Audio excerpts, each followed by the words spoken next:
the Aztecs looked to do something they hadn't done. I think they were 0 for their last 30 of knocking off a Power 5 ranked opponent, and they did it against Stanford University. The Aztecs now number 22 in the country, and a guy who had enormous implication in that game. Cornerback Kameron Kelly joins us on Extra 1360. Kameron, I got to ask you, how difficult was it to get to sleep Saturday night after that victory?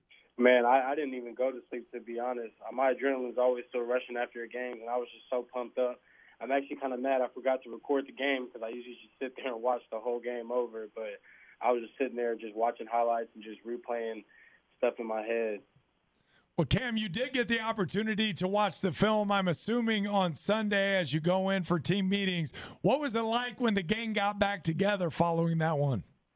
Well, we actually do that today on Mondays, but – you know, we've already seen each other. We had a lift this morning, and just seeing all the guys together, you could just tell there's a sense of extra confidence in the locker room, and everybody just realizes that every game from here on out just keeps getting bigger and bigger.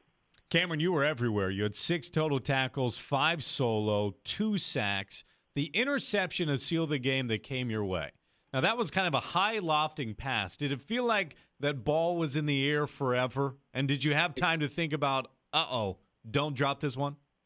Yeah, I told people after the game on Saturday, I felt like the ball was in the air long enough for me to say like 3 sentences to myself. Like I was telling myself, like, man, you can't drop this. It's on you. The whole time the ball's in the air. And once it hit my hands, I kind of bobbled it a little bit, and I just had to squeeze on for dear life. How much confidence did you guys have coming into this game, taking on the number 19 Stanford Cardinal? What was the buzz in the locker room before the game? We knew that a whole bunch of people like around the world probably didn't believe in us, but we knew that we believed in us, and that's all we need. The confidence in the locker room for this team is through the roof. You know, we believe we can play with anybody in the country, and I feel like that's the attitude you have to have if you want to go out there and be successful on Saturday night. Cameron, what did you do? And Kameron Kelly with us from San Diego State University. What did you do when the power went out, and what did your coaches say to you with about 3 minutes left to go in the game? I just started praying. Me and Trey just went and sat on the offensive bench. We started praying, walking around, talking to all the guys, making sure everybody stayed into it, telling everybody to stretch and stuff.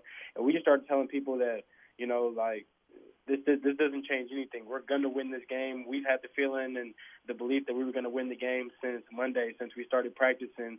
And, you know, a blackout's not going to change anything. This is just going to solidify the fact that, you know, that this game belongs to us.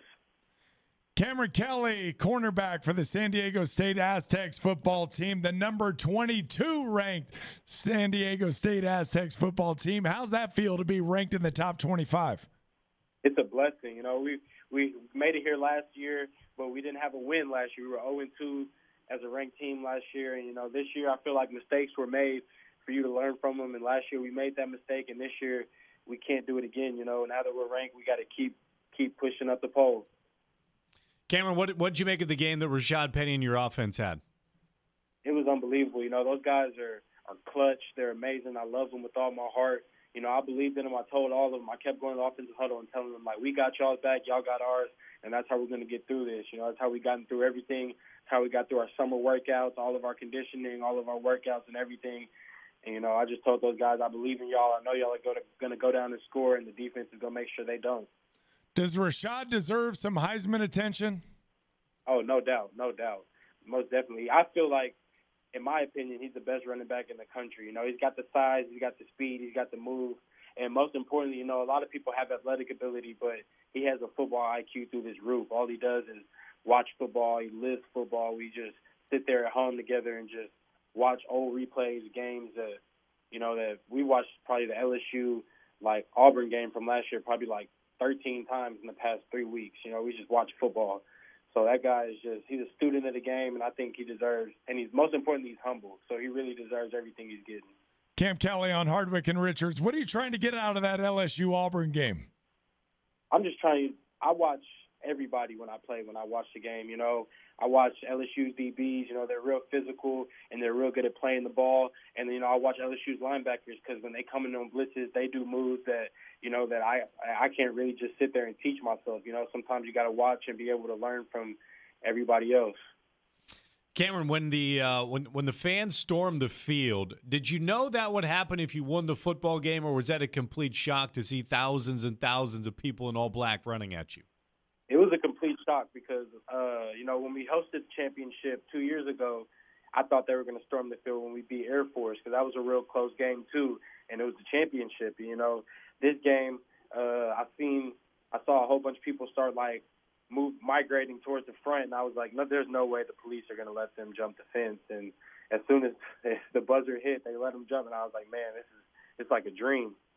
Cam, you brought up Air Force, and you guys have them this week. How big of a challenge is it playing one of the academies who are very unconventional, and you got them coming in? You talked about that building pressure. You continue to win games. The pressure continues to mount. What kind of challenge do you have with the Air Force Academy? We have a very big challenge. I feel like with the way that we've been winning, we have a bullseye on our backs, and everybody's going to be aiming for us. And Air Force is a very good team. They're very disciplined. They play hard defense. And on offense, you know what they're going to do, and they do it 150%. And so last week they played with Michigan, so they showed that they could play with the top teams in the country. And so I feel like, like I said, every game from here is going to get bigger. So right now, as of now, Air Force this next week is the biggest game of the season. Cam Kelly, thanks for the time. Best of luck. We'll be cheering hard for you, buddy. Thank you very much. All right, there's Cameron Kelly, cornerback for the San Diego State Aztecs. Game-sealing interception. He may have been the MVP of the game, honestly. I mean, it's easy to give it to Rashad, but I think very, very close in that conversation. Cam Kelly is right there. I put out a poll on Twitter, and he was number 2. Rashad was number 1, but definitely Cam Kelly was up there as player of the game.